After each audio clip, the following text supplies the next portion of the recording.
Normal po at nasa batas na may halong ethanol ang ating mga gasolina. Sa taas ng gasolina, maging matalino kayo. Kilalanin niyo yung mga gasolinahan, di porkit mura, doon kayo, tapos pupugak-pugak naman yung inyong motor.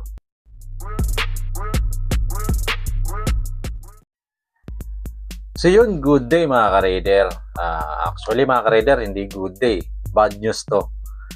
So ito mga ka-raider, patuloy pa rin ang pagtaas ng gasolina. Dito nga sa amin is maabot na ng 104 ang premium at ang unleaded naman is 103. Dahil ito mga ka-raider sa gera sa gitnang silangan. So ito mga ka-raider tips, sobrang mahal ng gasolina.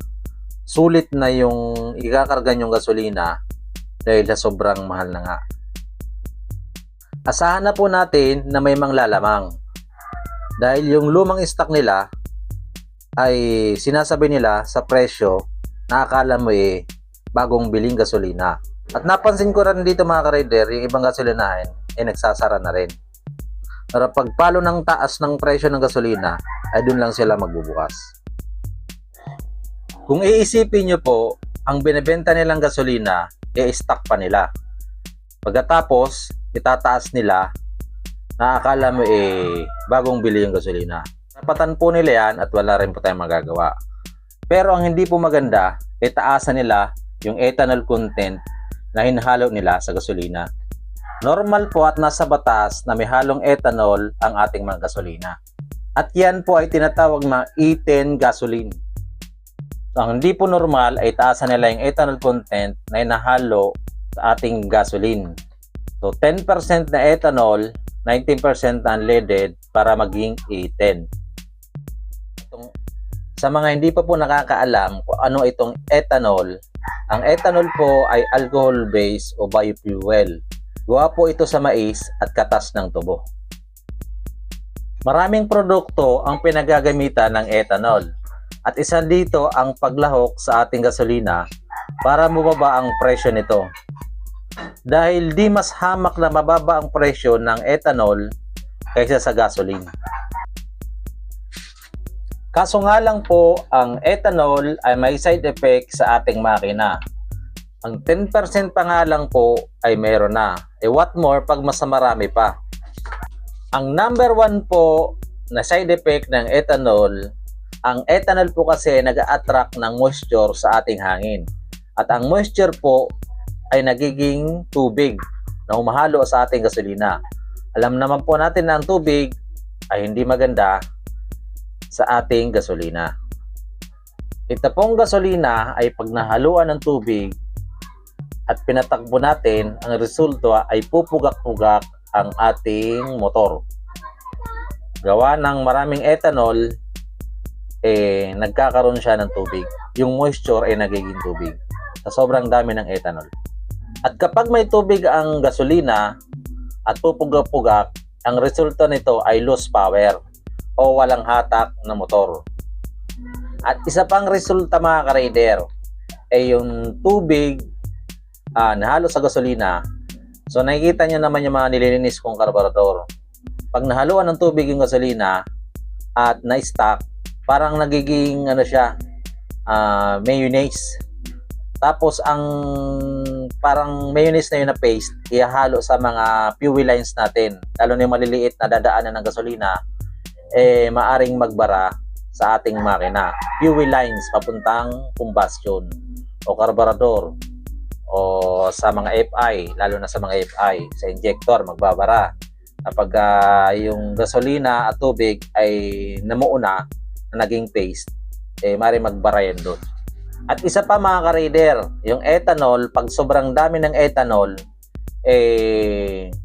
pwedeng ikasira ng ating mga o-ring. So pag nasira ang o-ring, anong resulta? Maglilik. Maglilik yun at maring ikasira ng ating makina. At pag sobrang dami ng ethanol mga ka-raider, ang ethanol kasi ay 30% less energy kaysa sa tunay na gasolina na 100% ang energy nito. Ibig sabihin, mas tatakaw sa gas ang inyong motor.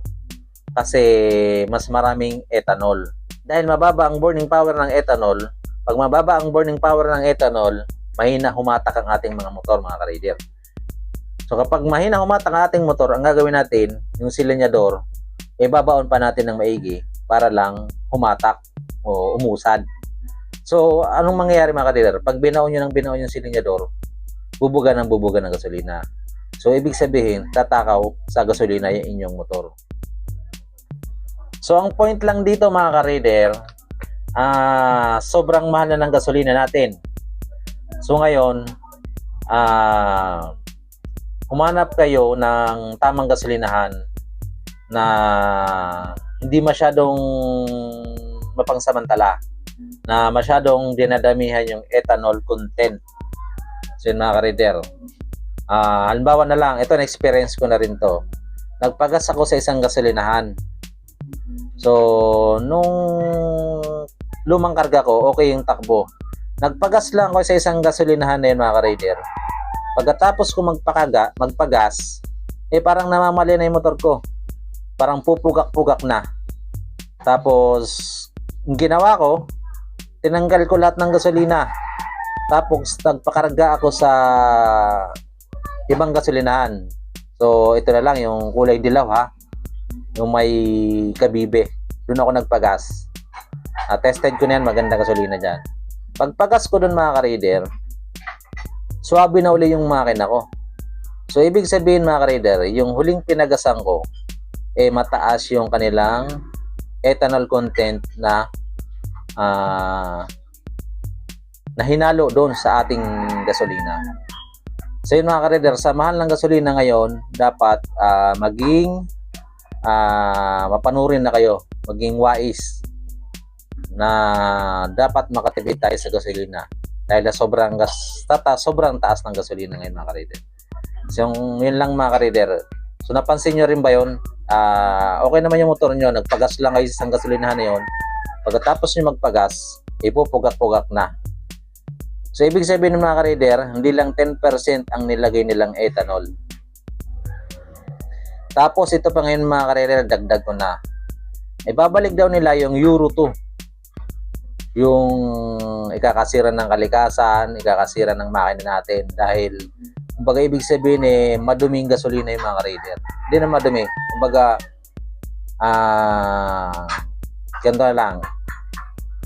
Yung gasolina ng Euro 4, mineral. Tapos yung ibabalik nila, nawasa. Parang ganun, mga ka-raider.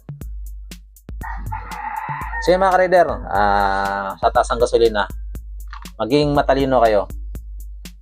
Kilalanin niyo yung mga gasolinahan. Di porkit mura, doon kayo. Tapos pupugak-pugak naman yung inyong motor. Ganon din, makakamahal din kayo sa gasolina. Kasi kapag low power, mahina yung combustion, babaon kayo ng babaon ng silinyador para magkaroon ng hatak ang motor. Wala din. Ubos din kaagad. Di katulad kapag maganda yung ginasolina nyo, maramdaman yan yung makina nyo pino, tapos konting piga lang sibat agad, tapos maganda humatak. So yun, mga ka-raider. So ito, mga ka-raider, kung nakatulong to sa inyong video na to, pa-comment naman dyan at paki-comment na rin kung taga saan kayo para alam ko kung saan naabot itong video na to. Okay, pa-comment na rin kayo kung anong masasuggest nyo about sa ating gasolinahan at experience nyo sa mga gasolinahan. At kung bago sa aking channel, mga ka-raider, pa-subscribe naman, pakita ng notification bell para susunod na upload mo na notify ka. Okay? Paki-like, paki-share para makatulong sa iba na nagtitipid din. At kung sa Facebook naman ito napapanood, mga ka-raider, papalo naman ako, paki-share, paki-like, ayan, papalo. Ayos sa inyo, mga ka-raider, peace.